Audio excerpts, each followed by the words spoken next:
Okay, peace. Oops. Um, don't forget to get tickets for this upcoming debate. And I also have a debate coming with Christina and Nick on the 21st. So get your tickets as well for that. But this debate here is going to be on the 23rd. It's at 6 p.m., $30 donation. And we want to see you there. So I just want to do a quick I want to speak on something. Assalamu alaikum, hotep, namaste, jumbo, ashe, shalom. All the greetings of love and light to the darkest minds of the light. I am Napasha Da. This is going to be super fast, I promise. So let me turn off my camera and just say this. As you see the title, what it says is basically you shape your reality, or reality is shaped. The universal mind shapes reality. And we're talking about the universal mind of God. I can get more in depth about this, but I just want to let you know all this stuff right now during this, every season, so-called holiday season, we have a lot of videos coming out, people talking about, oh, did you know that Christmas is really based on these pagan rituals? And, oh, let me show you the secrets that you don't know about. Yes, that is true. There are a lot of roots to holidays that people are not aware of. And there are a lot of roots to more than just holidays, daily rituals that people are not aware of, roots that people don't know why they do certain things in their everyday life, 24 hours a day, 7 days a week, 30 days a month, 365 days a year. You know what I'm saying? It's like there are rituals in everything that we do. And it is important to find out the root of things. Always dig. That's why we say darkest minds of the light. However, what you don't want to do is let people make you afraid or tell you you're doing evil, and you know that's why these things are going to happen to you because you're doing these holidays. And did you know that it was based on a pagan god, Nimrod? And that's not the key, and that's not going to make you your best self. What you want to do, and as you go through and seek the knowledge, understand that everything really depends on your thought, your vibration. Now, this is quick, so I can't go too in depth about the universal mind coming as a collective.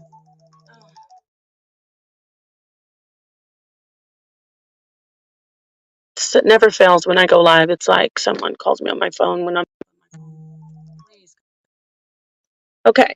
As a collective, when you talk about the universal mind of God, the vibration, the more the minds are in sync. Please stop calling me if you're watching my live. Okay? I doubt it though. Okay. The universal mind of God as a vibration and a frequency and a collective. So your thoughts make your reality. That's what I was trying to say before this came in, these 3 calls back to back.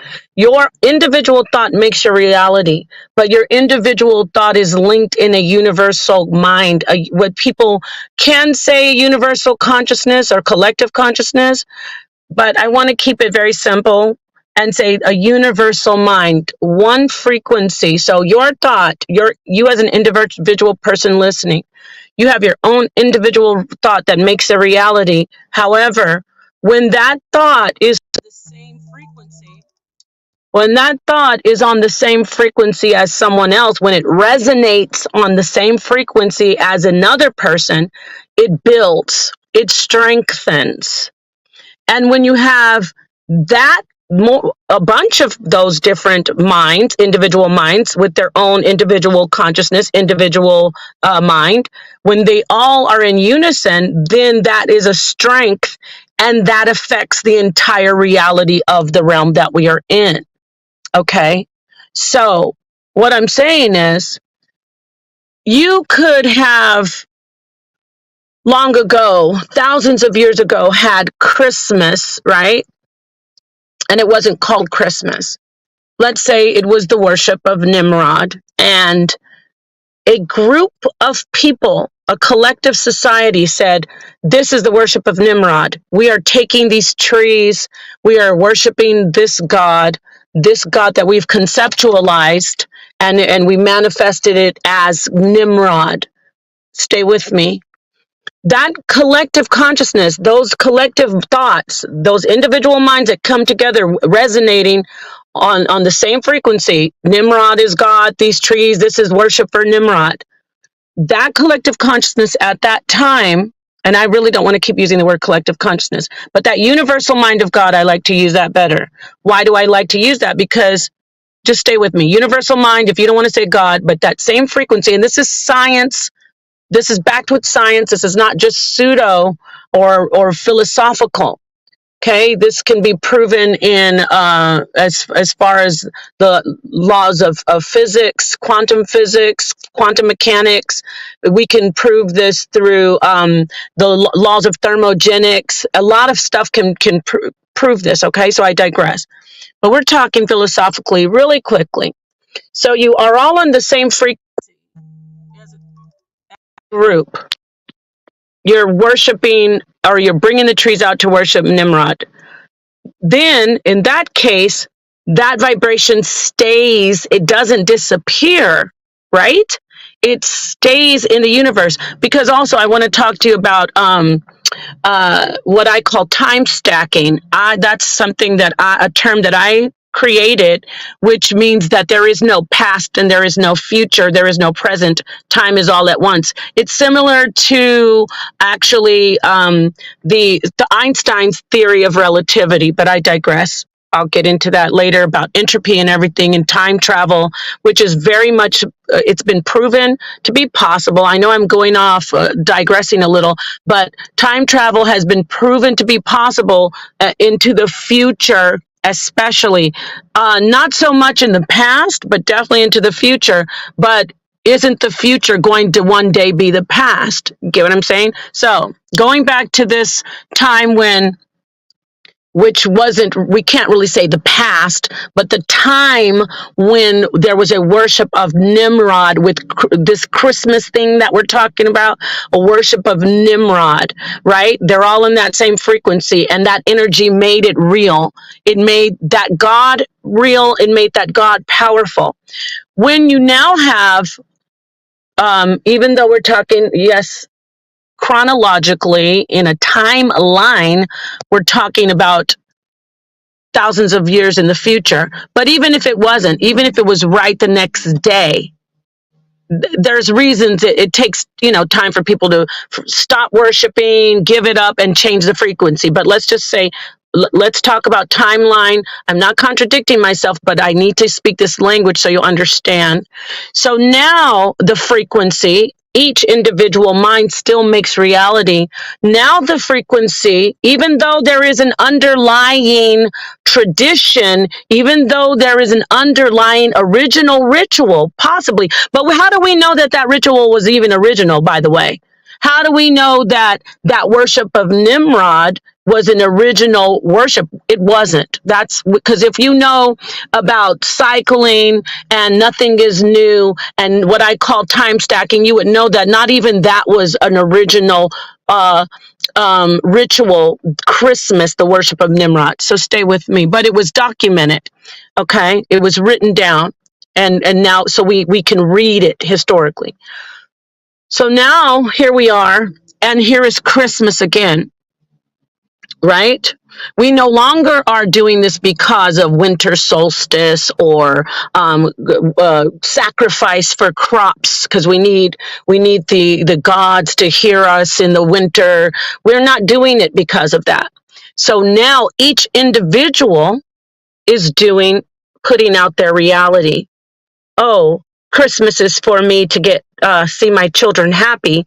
Christmas is for me to spend time with my grandparents. Christmas is for me to have good food and laugh and feel good about things. Stay with me, because I know there's a lot of Hebrews and a lot of our people who are like, oh, she's trying to bring us back to when we was worshiping. the devil, or oh, she's trying to bring us back to the commercialized, Caucasian. No, I'm trying to let you know that you need to elevate beyond this scare, this fear of, oh, we's doing this the wrong way. And when I say we's, yes, I'm talking about everybody, not just our people, the whole world. That everyone who thinks who's trying to wake up, and they're looking at this information about what it was in the past, they are afraid, or they're saying, I'm not going to get spend time with my family. I'm not going to laugh and do good things for people on this day, because I know there's some underlying worship of Nimrod. You make your reality. You make your own reality. And when you put out that individual thought, but that's how you create your reality.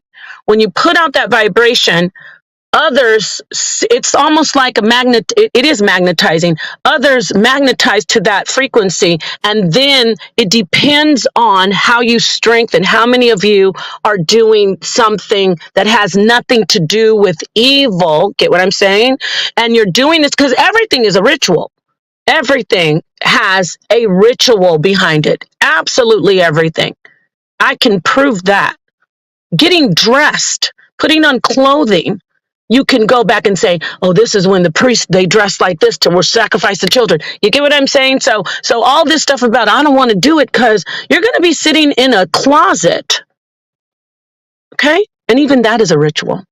You know what I'm saying? So you put out the frequency on your own. You are the master. You are the God of your own destiny. However, there is a universal mind. You can't do it on your own. So when people say you're the God of your own destiny, yes. But when people say, oh, I'm God and I can make this happen, make that happen. No, you need a universal mind to come together and strengthen whatever frequency you're putting out in your thought and that's making your reality.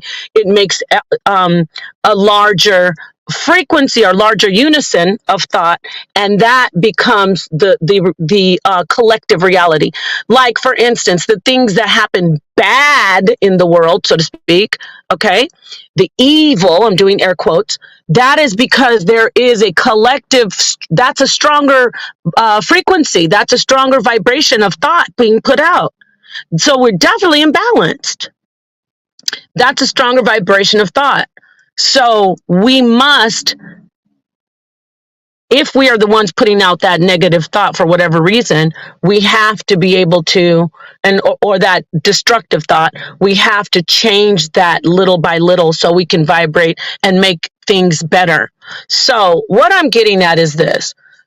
When you go to do something in your existence, do it with the intention of making things good for everything around you, not just your family, for everyone, everything. Good for the tree.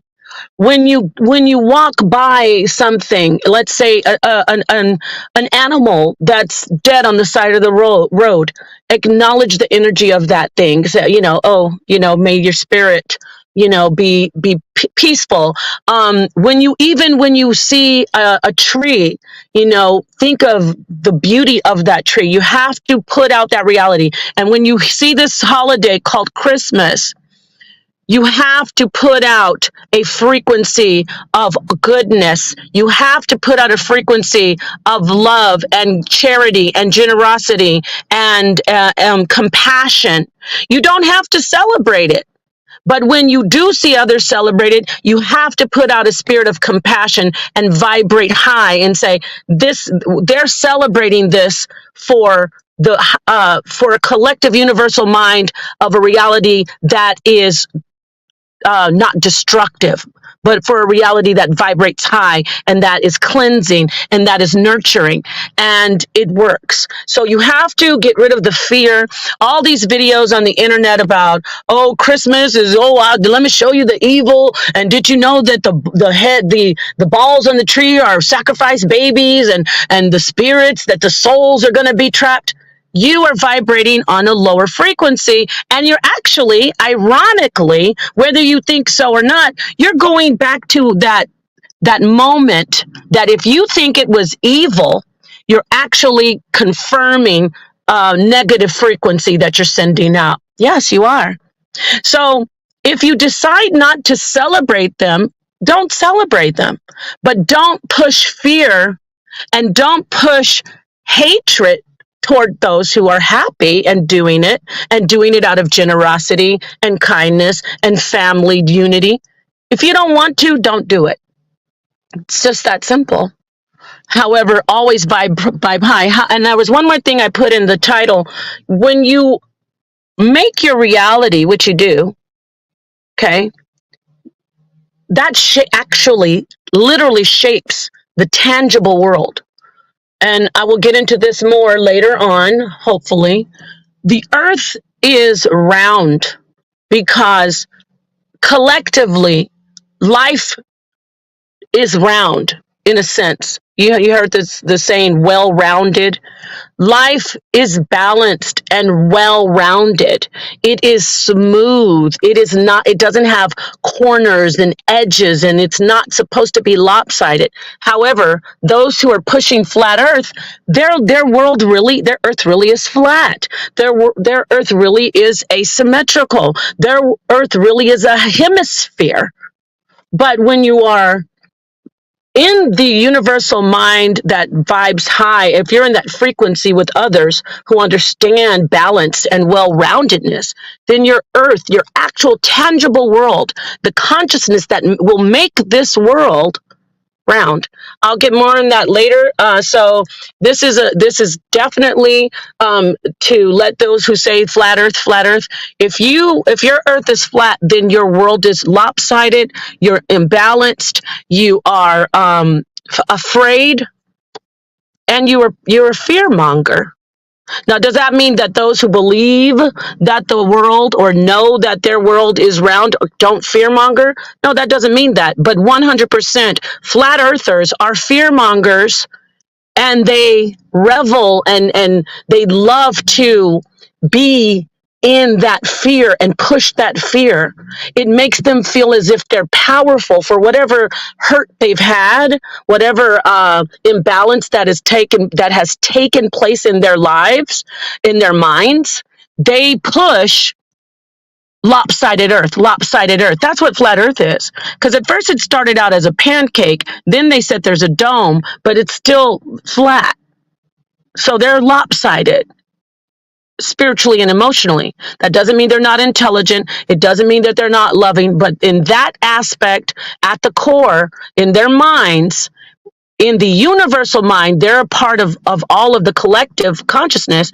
They're the parts that are asymmetrical, lopsided, flat, not well-rounded. And so with that, I want to thank you for tuning in to this 18 minutes.